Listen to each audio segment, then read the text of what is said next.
Pourquoi boire de l'eau chaude peut transformer votre énergie de façon positive? Aujourd'hui, nous allons discuter ensemble, mère et fils, des bienfaits de l'eau chaude. Pourquoi, d'un point de vue médecine traditionnelle chinoise, on recommande très très fortement d'en boire.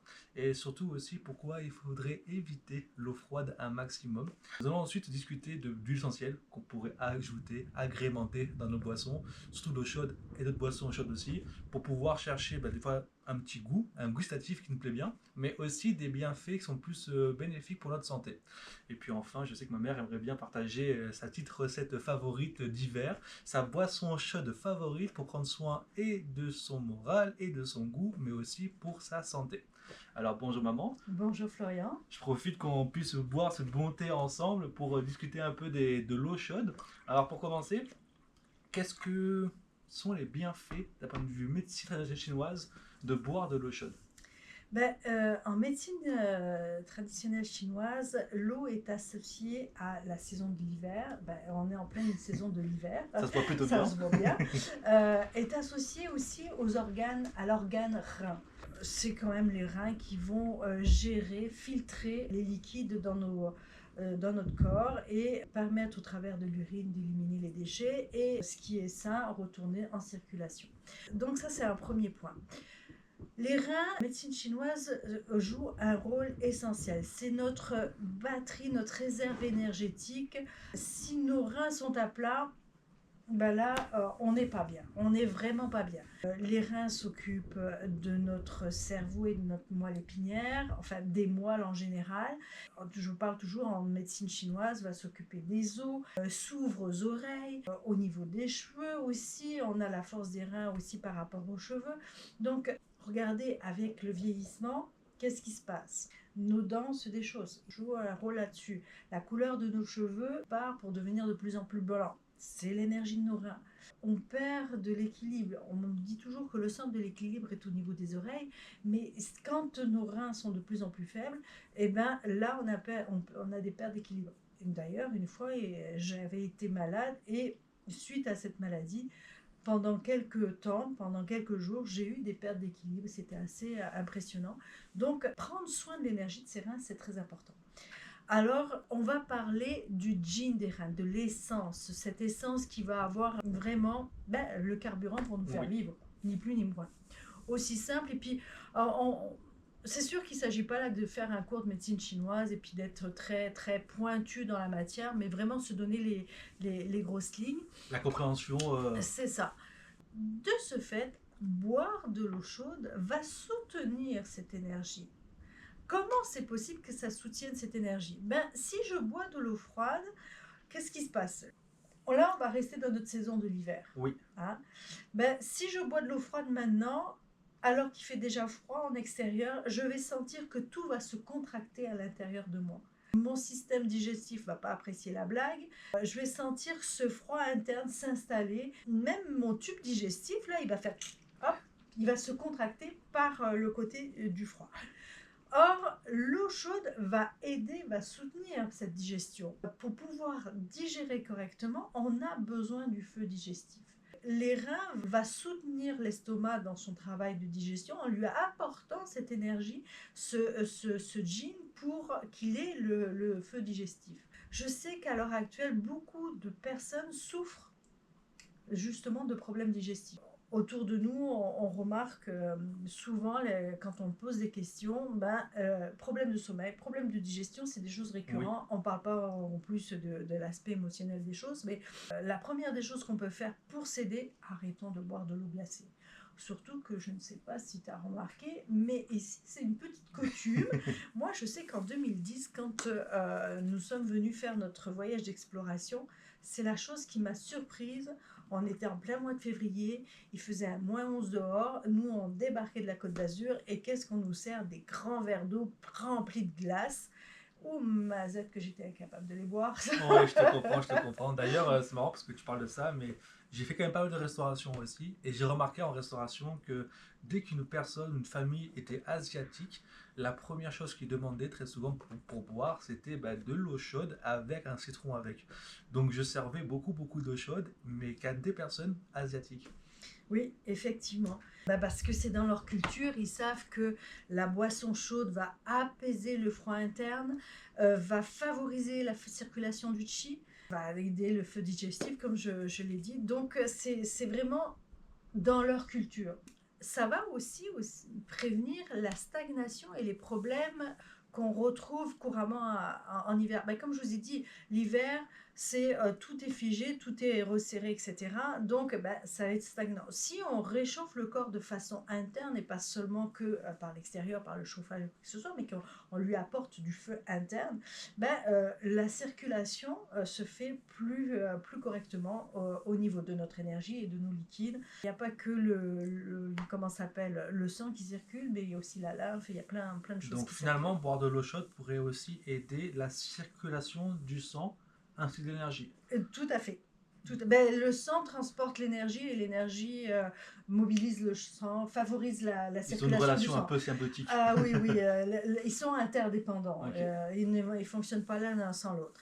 Alors moi, ce que je propose, parce qu'on a aussi notre passion, c'est les huiles Oui. essentielles, hein, même si là on est en train de boire un petit thé. D'ailleurs, je pourrais même agrémenter mon thé, mais je ne vais pas dire quel thé que c'est, parce que si les Chinois m'entendaient, ils me tueraient si je mets des huiles essentielles dedans. C'est vrai que souvent on a pris l'habitude d'agrémenter nos boissons chaudes, même en fait nos boissons en général, avec des huiles essentielles selon un bienfait qu'on vient rechercher. Entre autres, j'avais une amie qui, elle, m'a montré de faire chauffer de l'eau chaude le soir, donc un peu tiède plus un peu chaud, et elle se servait ça avant de se coucher, elle mettait dedans une goutte d'encens supplémentaire et ça l'aidait beaucoup à être comme réconfortée, apaisée, se détendre et après elle allait se coucher. Donc c'était un peu sa routine de sommeil à elle, c'était prendre ce petit 15-20 minutes d'eau chaude avec de l'encens, le boire et après elle allait se coucher. Tu sais, ça me fait penser aux de nos grands-mères. Elles n'avaient pas forcément les huiles essentielles, etc. Elles étaient très proches de la nature. Il y avait toujours de la camomille dans le jardin qui traînait, ou du tilleul, ou de la verveine, etc. Mais en général, nos grands-mères, c'est la camomille qu'elles infusaient le soir pour justement non seulement s'apaiser, se calmer, mais aussi en pouvoir aller dormir de façon très sereine. Alors, il existe des huiles essentielles de camomille, et effectivement, on pourrait en boire en huile Ah, essentielle. j'ai pas encore essayé ça. La camomille romaine, ça Oui, marcherait? c'est ça, oui, oui. Ouais, tout à j'ai fait. pas encore essayé ça. J'aime beaucoup aussi utiliser, personnellement, c'est du citron dans mon eau. Le matin, commencer le matin, parce que là aussi, on dit toujours prendre un jus de citron le matin, c'est bon pour le foie, etc. Moi, je vous dirais que oui, c'est bon, le jus de citron pour le foie, ça le détoxifie, c'est parfait. Sauf que l'acidité du citron vient endommager l'émail de vos dents. Donc là, moins drôle. Donc, pour avoir les bénéfices du citron sans avoir les inconvénients, l'huile essentielle de citron, beaucoup moins chère que le jus de citron, parce que un 15 ml de citron, d'huile essentielle de citron, c'est 250 gouttes, 255 gouttes environ. Hein. Ça en fait des citrons, croyez-moi. Vous avez juste besoin de mettre une goutte de... Si vraiment vous êtes passionné comme moi, vous pouvez en mettre jusqu'à 3, il n'y a pas de problème. Hop. Ça va être très bénéfique pour votre foie. Vous allez bien démarrer votre journée et vos dents, elles, s'en trouveront très contentes parce que leur émail n'aura pas été attaqué. Donc ça, c'est la première huile du matin qu'on pourrait prendre. Une autre huile qu'on peut prendre au moment après le repas, par exemple, ou quand on a froid, le gingembre. Ah, pour aider la digestion et aussi réchauffer le corps. Tout à fait. Le gingembre a ce côté réchauffant. Pourquoi il est présent dans la cuisine asiatique? Ni plus ni moins, c'est justement pour équilibrer le côté yin-yang de notre alimentation. Toujours, ils sont très soucieux de ça. Mais quand des aliments sont trop yin, justement, ils vont compenser le côté yin en mettant des saveurs chaudes, comme le gingembre ou des choses un peu plus piquantes. La cannelle est une saveur chaude, par exemple, et qui réchauffe. Si vous prenez de l'huile essentielle de cannelle, il y en a qui aiment se faire un latte cannelle, par exemple. Mais pour revenir au gingembre, donc vraiment pour finir un repas, un petit peu d'eau chaude, soit avec du citron, soit citron-gingembre. Le gingembre va venir réchauffer, favoriser le feu digestif, favoriser la circulation, là encore, redonner un peu de chaleur, donc impeccable. Parfait. Donc, par exemple, une petite routine très basique pour être le matin, on prend de l'eau chaude avec du citron pour se réveiller et Mhm. détoxifier en même temps le corps. Après, à chaque repas, on pourrait prendre en fin de repas une boisson chaude, donc surtout de l'eau chaude en fait, avec une huile qui va aider, favoriser la digestion Mhm. pour aider notre transit justement, puis notre estomac. Puis après, au coucher, on pourrait prendre une huile qui est un peu plus relaxante, Tout à comme la fait. camomille ou l'encens, qui pourrait nous aider justement à nous déposer, nous détendre avant, après aller se coucher, reprendre des forces et avoir une très bonne journée le lendemain. Exactement. En fait, bon, là, on vient de citer quelques huiles essentielles, mais il y en a tellement Oui. plein.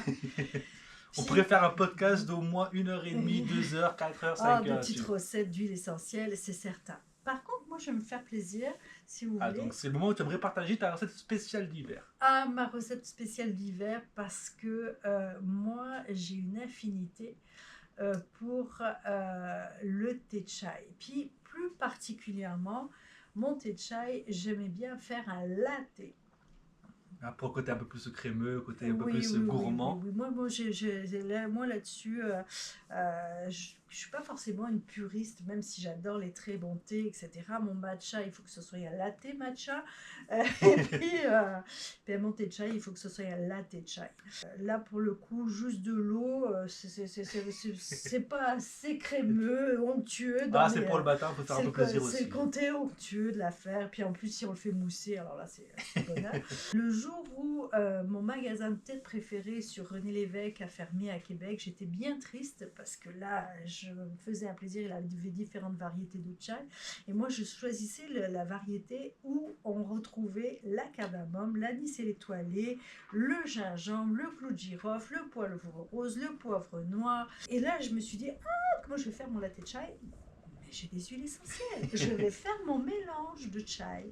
Donc, je me suis amusée au départ, une goutte de chaque. Là, après, on peut faire ces dosages.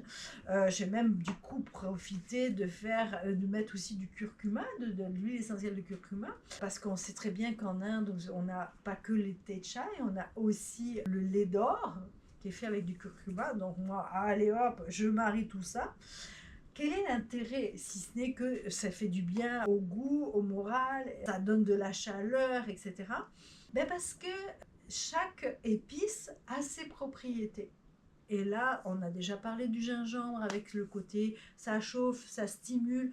Le fenouil qui va soutenir la digestion, qui va aider aussi sur le transit. Parce que quand on n'a pas l'anis étoilé, on remplace par le fenouil. Parce que moi, le goût anis, je l'adore. La cannelle va tonifier le feu digestif. Vraiment, lui, c'est une huile qui est encore plus réchauffante que le gingembre. Le clou de girofle réchauffe, stimule la circulation.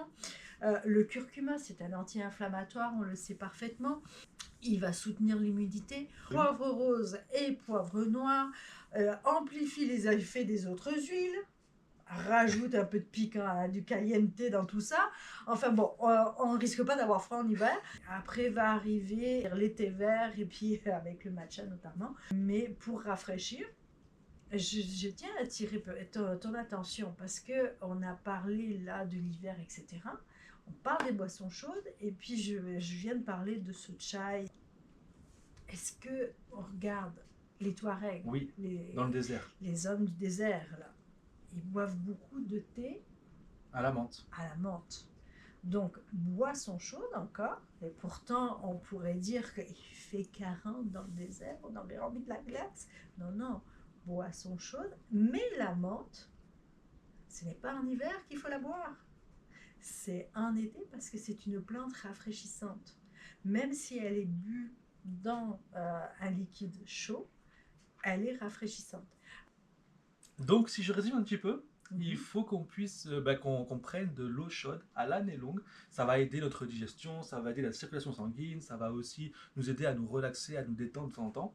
Et il faut bien sûr éviter les boissons froides ainsi que l'eau froide un maximum pour pas éteindre le feu digestif, pour pas réduire notre énergie, la pousser à devoir se développer un peu plus fort pour compenser l'excès de froid.